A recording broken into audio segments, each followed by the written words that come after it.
കോഴിക്കോട് ഫറൂഖ് മണ്ണൂർ വളവിൽ tourist bus മറിഞ്ഞ ഒരു മരണം. നിയന്ത്രണം വിട്ട ബസ് ഫുട്പാത്തിലേക്ക് ഇടിച്ചു കയറിയ ശേഷം മറിയുകയായിരുന്നു. ഇന്ന് പുലർച്ചെയാണ് അപകടമുണ്ടായത്.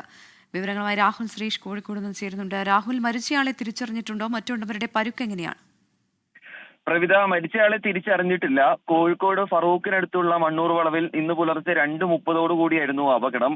തിരുവനന്തപുരത്ത് നിന്നും ഉടുപ്പിയിലേക്ക് പോവുകയായിരുന്ന ടൂറിസ്റ്റ് ബസ്സാണ് നിയന്ത്രണം വിട്ട് മറിഞ്ഞിട്ടുള്ളത്. നിയന്ത്രണം വിട്ട ബസ് ഫുട്പാത്തിലേക്ക് ഇടിച്ച് കയറിയ ശേഷം മറിയുകയായിരുന്നു എന്നാണ് നമ്മൾ മനസ്സിലാക്കുന്നത്. ഉടൻ തന്നെ ഹൈവേ പോലീസും ഫറൂഖ് പോലീസും സംഭവ സ്ഥലത്തെത്തിയ ശേഷമാണ് രക്ഷാപ്രവർത്തനം നടത്തിയത്. 10-ലധികം ആളുകൾക്ക് പരിക്കേറ്റിട്ടുണ്ട് എന്നാണ് മനസ്സിലാക്കുന്നത്. ഇവരെ കോഴിക്കോട്ടെ 2 സ്വകാര്യ ആശുപത്രികളിലായി പ്രവേശിപ്പിച്ചിട്ടുണ്ട്. ഒരാളാണ് മരിച്ചിട്ടുള്ളത്. ഈ മരിച്ചയാൾ ഇതുവരെ തിരിച്ചറിഞ്ഞിട്ടില്ല. ആശുപത്രിയിൽ എത്തിയപ്പോഴേക്കും ഇയാൾ മരിച്ചു എന്നാണ് പറയുന്നത്. വണ്ടി തലകീഴായി മറിഞ്ഞ ഒരവസ്ഥയിൽ കൂടിയാണ്. പുലർച്ചെ കൂടി ആയതുകൊണ്ട് രക്ഷാപ്രവർത്തനം അല്പം വൈകി എന്നാണ് നമ്മൾ മനസ്സിലാക്കുന്നത്. എന്താണെങ്കിലും പോലീസ് ഉൾപ്പെടെയുള്ള സംഘം ഇപ്പോഴും സംഭവ സ്ഥലത്ത് തുടരുന്നുണ്ട്. ഈ വാഹനം ഇവിടെ നിന്ന് നീക്കം ചെയ്യാനുള്ള ശ്രമത്തിൽ കൂടിയാണ്. ഇന്നലെ ഇലക്ഷൻ കൂടി ആയതിനാൽ ഈ വോട്ടെടുപ്പ് കഴിഞ്ഞ ശേഷം ആളുകൾ ദീർഘദൂര യാത്രയ്ക്ക് ഉൾപ്പെടെ രാത്രിയാണ് ഉപയോഗിക്കുന്നത്. അതിനിടെയാണ് ഇത്തരത്തിലുള്ള അപകടം നടന്നതെന്നാണ് നമ്മൾ മനസ്സിലാക്കുന്നത്. പ്രവിത, രാഹുൽ, ഈ സംഘത്തിൽ എത്ര പേരുണ്ടായിരുന്നു എന്നാണ് അറിയാൻ കഴിയുന്നത്? ഈ സംഘത്തിലുള്ള മറ്റുള്ളവരുടെ അവസ്ഥ എങ്ങനെയാണ്? ഈ ടൂറിസ്റ്റ് ബസ് 49 സീറ്റുള്ള വാഹനം എന്നാണ് നമ്മൾ മനസ്സിലാക്കുന്നത്.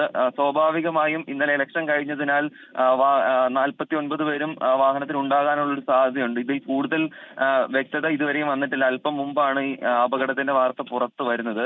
എത്ര പേര് ആകെ ഈ വാഹനത്തിൽ ഉണ്ടായിരുന്നു എന്ന് സംബന്ധിച്ചൊരു വ്യക്തത ഇതുവരെയും വന്നിട്ടില്ല. 10-ലധികം ആളുകൾക്ക് പരിക്കേറ്റിട്ടുണ്ട് എന്നാണ് പ്രാഥമികമായി പോലീസുമായി ബന്ധപ്പെടുമ്പോൾ നമുക്ക് ലഭിക്കുന്ന വിവരം. അതിൽ ഒരാൾ മരണപ്പെട്ടു എന്നും പറയുന്നു. 2 പേർക്ക് ഗുരുതരമായി പരിക്കുണ്ട്. ഇവരെയും കോഴിക്കോട്ടെ സ്വകാര്യ ആശുപത്രികളിലാണ് പ്രവേശിപ്പിച്ചിട്ടുള്ളത്. പ്രവിത, അപകട കാരണം വ്യക്തമായിട്ടുണ്ടോ രാഹുൽ?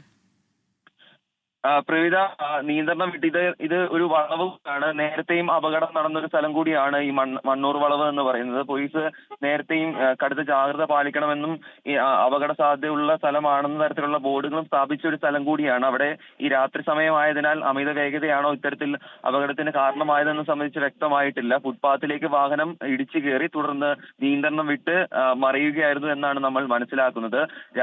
രാത്രി ആയതുകൊണ്ട് തന്നെ കൂടുതൽ വാഹനങ്ങൾ വഴിയിൽ ഉണ്ടാകുന്നുണ്ട്. സ്വാഭാവികമായും ഈ ദീർഘദൂര വാഹനങ്ങൾ വേഗതയിലാണ് പോകാറുണ്ടാകുന്നത്.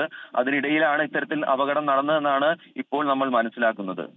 ശരി, രാഹുൽ സുരേഷാണ് വിവരങ്ങൾ നൽകിയത്. കോഴിക്കോട് ഫറൂഖ് മണ്ണൂർ വളവിൽ ടൂറിസ്റ്റ് ബസ് മറിഞ്ഞ് ഒരു മരണം. നിയന്ത്രണം വിട്ട ബസ് ഫുട്പാത്തിലേക്ക് ഇടിച്ചു കയറിയ ശേഷം മറിയുകയായിരുന്നു എന്നാണ് രാഹുൽ സുരേഷ് നൽകുന്ന വിവരം.